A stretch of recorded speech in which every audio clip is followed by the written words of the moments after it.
ಎಲ್ಲ ರೈತ ಬಾಂಧವರಿಗೂ ನಮಸ್ಕಾರ.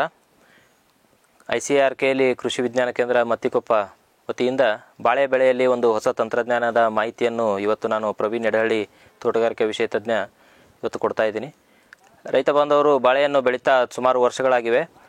ನಾವು ಹಳೆಯ ಪದ್ಧತಿಯನ್ನು ಬಿಟ್ಟು ಹೊಸ ಒಂದು ತಂತ್ರಜ್ಞಾನಗಳ ಕಡೆಗೆ ಅಳವಡಿಸ್ಕೊಳ್ತೇವಪ್ಪ ಅಂತಂದರೆ ಬಾಳೆಯಲ್ಲಿ ಉತ್ತಮ ಇಳುವರಿ ಮತ್ತು ಗುಣಮಟ್ಟದ ಒಂದು ಇಳುವರಿಯನ್ನು ತೆಗೆದುಕೋಬೋದು ಅನ್ನೋಂಥದ್ದನ್ನು ನಾವು ಕಂಡುಕೋಬೋದು. ಈ ಒಂದು ತಂತ್ರಜ್ಞಾನ ನಾವು ಬನಾನಾ ಬಂಚ್ ಕವರ್ ಅಂತ ಕರಿತೀವಿ. ಇದರಲ್ಲಿ 17 GSM ನಾನ್ ಓವನ್ ಫ್ಯಾಬ್ರಿಕ್ ಇರುತ್ತೆ.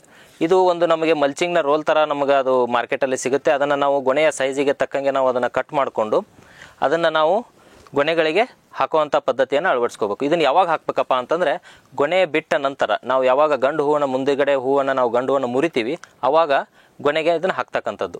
ಇದನ್ನು ಹಾಕೋಕ್ಕಿಂತ ಮುಂಚೆ ಯಾವುದಾದ್ರೂ ಕೀಟನಾಶಕ ಆಗಿರ್ಬೋದು ಅಥವಾ ಗೊಬ್ಬರದ ಸ್ಪ್ರೇ ಮಾಡೋದಿತ್ತಪ್ಪ ಅಂತಂದರೆ ಅದನ್ನು ಮಾಡಿದ ನಂತರನೇ ಇದನ್ನು ಹಾಕ್ತಕ್ಕಂಥದ್ದು. ಇದರ ಹಾಕ್ತಕ್ಕಂಥದ್ದನ್ನು ನಾವು ಯಾವುದರ ಒಂದು ಉಪಯೋಗಕ್ಕೆ ನಾವು ಇದನ್ನು ಹಾಕಬೇಕಪ್ಪ ಅಂತಂದ್ರೆ ರೈತರು ಮೊದಲನೇದಾಗಿ ಬೇಸಿಗೆಯಲ್ಲಿ ನಾವು ಗೊನೆಗಳು ಬಿಡ್ತಾ ಇತ್ತಪ್ಪ ಅಂತಂದರೆ ಅದರಲ್ಲಿ ಒಂದು ಬಿಸಿಲಿಂದ ಆಗ್ತಕ್ಕಂಥ ಹಾನಿಯನ್ನು ನಾವು ಹೆಚ್ಚಾಗಿ ನೋಡ್ತೇವೆ. ಮತ್ತು ತಂಪು ವಾತಾವರಣ ಅಥವಾ ಆರ್ದ್ರತೆ ಜಾಸ್ತಿ ಇತ್ತಪ್ಪ ಅಂತಂದರೆ ರೋಗಗಳ ಒಂದು ಬಾಧೆ ಜಾಸ್ತಿ ಆಗಿರುತ್ತೆ.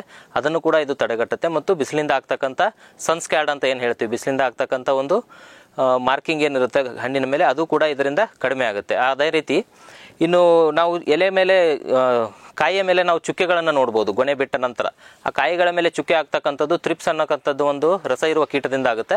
ಸೊ ಅದನ್ನು ಕೂಡ ನಾವು ಗೊನೆ ಬಂಚ್ ಕವರ್ ಹಾಕೋದ್ರಿಂದ ಅದನ್ನು ಕೂಡ ನಾವು ಕಡಿಮೆ ಮಾಡ್ಬೋದು. ಇದಲ್ಲದೆ ಬಂಚು ನಾವು ಕವರ್ ಹಾಕಿದ್ದಕ್ಕೂ ಹಾಕದೇ ಇಲ್ಲದಕ್ಕೂ ಬಂಚಲ್ಲಿ ನಾವು ಒಂದೇ ರೀತಿಯಾದಂಥ ಕಲರ್ ಡೆವಲಪ್ ಆಗಿರೋದನ್ನು ಕೂಡ ನಾವು ಹಣ್ಣುಗಳಲ್ಲಿ ನೋಡ್ಬೋದು. ಅದಲ್ಲದೆ ಹಣ್ಣುಗಳು ಒಂದು 8 ರಿಂದ 10 ದಿನ ಬೇಗನೆ ನಮಗೆ ಗೊನೆ ಮಾಗುತ್ತೆ. ಅಂದರೆ ನಾವು ಮಾರ್ಕೆಟಿಗೆ ಒಂದು 8 ರಿಂದ 10 ದಿನ ಮೊದಲೇ ಕಳಿಸ್ಬೋದು.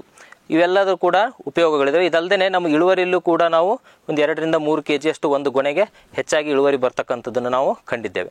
ಸೊ ಇವತ್ತು ಈ ಒಂದು ಹಾಕ್ತಕ್ಕಂಥ ಒಂದು ಮಾದರಿಯನ್ನು ನೋಡೋಣ. ಈ ಒಂದು ಬನಾನಾ ಬಂಚ್ ಕವರ್ನ ನಾನು ಆಗಲೇ ಹೇಳಿದಾಗೆ ಇದೊಂದು ರೋಲ್ ಮಾದರಿಯಲ್ಲಿರುತ್ತೆ. ಅದನ್ನು ನಾವು ಕಟ್ ಮಾಡಿಕೊಂಡು ಈ ಗೊನೆಯ ಆಕಾರದಲ್ಲಿ ಗೊನೆಗೆ ಎಷ್ಟು ಸೈಜ್ ಬೇಕೋ ಅಷ್ಟು ಲೆಂತಲ್ಲಿ ನಾವು ಅದನ್ನು ಮೊದಲೇದಾಗಿ ಕಟ್ ಮಾಡ್ಕೋಬೇಕಾಗುತ್ತೆ. ಇದನ್ನು ಎಂಥ ಗೊನೆಗೆ ಹಾಕಬೇಕಪ್ಪ ಅಂತಂದರೆ ಈಗಾಗಲೇ ಕಾಯಿಗಳು ಎಲ್ಲನೂ ಫಿಲ್ ಆಗಿದ್ದಾವೆ. ಇನ್ನೂ ಯಾವುದೇ ರೀತಿಯಾದಂಥ ಹನಿಗೆ ಅಥವಾ ಕಾಯಿ ಹಿಡಿಯುವಂಥ ಸಂಭವ ಇಲ್ಲ. ಅವಾಗ ನಾವೇನು ಮಾಡ್ತೀವಿ, ಗಂಡು ಹೂವನ್ನು ಮುರಿದು ಹಾಕ್ತೀವಿ. ಅದು ಮುರಿದು ಹಾಕಿದ ನಂತರ ಯಾವುದೇ ರೀತಿಯಾದ ಸ್ಪ್ರೇಗಳಿತ್ತಪ್ಪ ಅಂದರೆ ಅದನ್ನು ತೊಗೊಂಡು ನಾವು ಇದನ್ನು ಹಾಕಬೇಕಾಗತ್ತೆ.